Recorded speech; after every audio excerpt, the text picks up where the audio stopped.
Genetic chapter से संबंधित ये भी एक इम्पोर्टेंट टॉपिक है, लिंग निर्धारण, यानी कि कैसे डिसाइड करेंगे कि लड़का होगा या लड़की।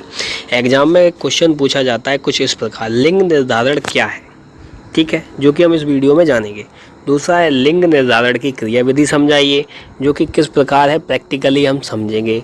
और तीसरी चीज़ है, हमारे समाज में लड़कियां पैदा होने पर दोष केवल महिलाओं को दिया जाता है, बताएं कि ऐसा क्यों सही नहीं है। बिल्कुल सही नहीं है भाई साहब, गलत है। महिलाओं का क्या दोष है, इसमें तो आदमी का भी रोल होता है, वही चीज़ आज हम समझेंगे।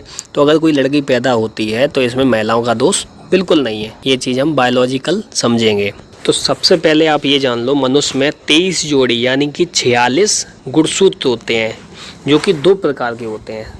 क्या 46 गुणसूत्र होते हैं और 2 प्रकार के गुणसूत्र पाए जाते हैं हमारे शरीर के अंदर मनुष्यों में, जिसमें से जो 44 गुणसूत्र होते हैं वो दैहिक या कायक या इनको बोलते हैं हम ऑटोसोम्स, या इनको समजात गुणसूत्र भी कहा जाता है, इस प्रकार होते हैं। और जो 2 गुणसूत्र होते हैं इनको बोलते हैं सेक्स क्रोमोसोम्स, या हिंदी में बोलते हैं लिंग गुणसूत्र। और लिंग गुणसूत्र जो होते हैं ये डिसाइड करते हैं कि लड़का होगा या लड़की होगी, यानी लिंग निर्धारण, यानी लिंग मतलब कि सेक्स क्या है उसका, मेल या फीमेल, और निर्धारण मतलब एक तरह से हम ये जानेंगे कि लड़का होगा या लड़की, ये निर्धारित कैसे करता है वो हम समझेंगे, ठीक है। तो सबसे पहले तो हमने ये जाना कि 23 जोड़ी गुणसूत्र होते हैं मनुष्यों में, 2 प्रकार के होते हैं, जिनमें 44 होते हैं दैहिक या कायक गुणसूत्र, और केवल 2 गुणसूत्र होते हैं जो होते हैं लिंग गुणसूत्र, जिन्हें हम सेक्स क्रोमोसोम्स भी कहते हैं। अब हम जानते हैं नर व मादा में दैहिक गुणसूत्र समान होते हैं, लेकिन लिंग गुणसूत्र दोनों में अलग अलग होते हैं। क्या हमने जाना, नर और मादा यानी कि पुरुष हो या स्त्री हो, उनमें 44 तरह के जो गुणसूत्र थे वो इक्वल थे, बराबर थे, यानी एक जैसे थे, सेम टू सेम। सिर्फ 2 गुणसूत्र ऐसे होते हैं जो एक दूसरे को, यानी पुरुष और स्त्री को आपस में भिन्न करते हैं, अलग अलग करते हैं। तो हम जानते हैं क्या क्या होते हैं वो। तो नर में जो होता है वो होता है X और Y, और मादा जो होती है उसमें होता है X और X।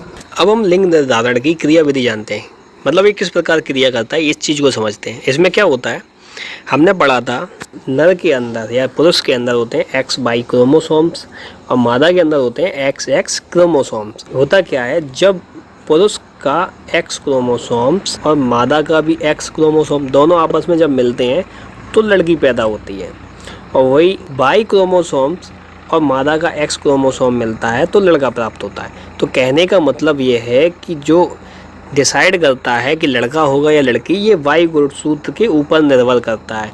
तो इसी प्रकार जब एक लड़की या लड़का, या मान लो कोई पुरुष या महिला प्रेग्नेंट होती है, तो उसको लड़की होगी या लड़का होगा, ये पुरुष के Y गुणसूत्र के ऊपर डिपेंड करता है।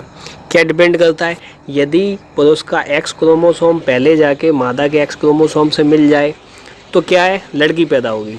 मतलब Y गुणसूत्र के ऊपर डिपेंड करता है कि लड़का होगा या नहीं होगा, यानी कि Y गुणसूत्र अगर मिलेगा तो लड़का होगा, अगर Y गुणसूत्र नहीं मिल रहा है, X वाला मिल रहा है मादा की X से, तो XX हो गया, यानी कि लड़की होगी।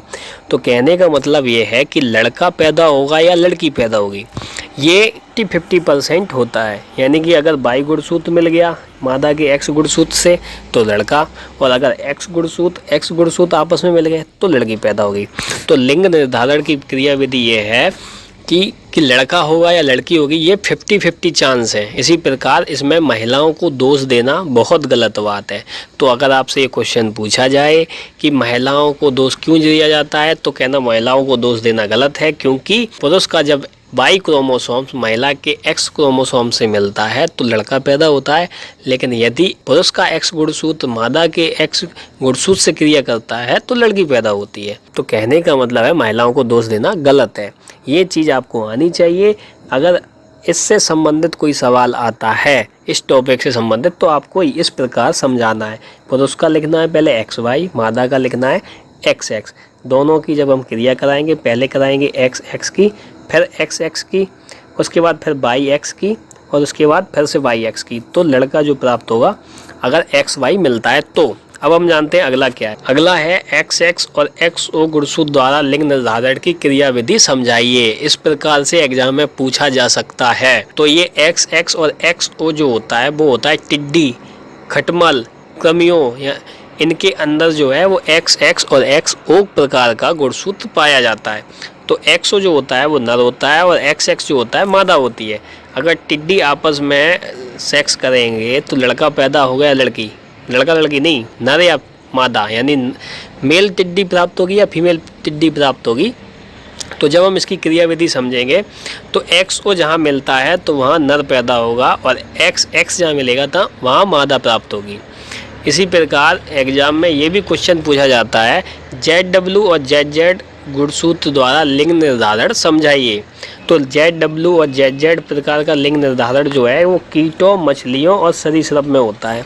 तो इसी प्रकार हम अन्य चीज़ों को भी समझेंगे। अब ZZ जो होता है वो नर होता है और ZW जो होती है वो मादा होती है कीट और मछली और सरीसृप में। इसी प्रकार अब हम जानते हैं द्विगुणित और अगुणित क्रियाविधि क्या होती है। तो मैं आपको बता दूं, ये द्विगुणित अगुणित जो है वो चींटियों और मधुमक्खी के अंदर होती है। इसमें क्या होता है, कभी कभी बोर्ड एग्जाम में पूछ लिया जाता है अनिषेक जनन क्या है। तो मैं आपको बता दूं, बिना निषेचन के पैदा होने वाली संतान को ही अनिषेक जनन कहते हैं। तो फिलहाल इस वीडियो में इतना ही, आगे हम देखेंगे और भी महत्वपूर्ण चीज़ें।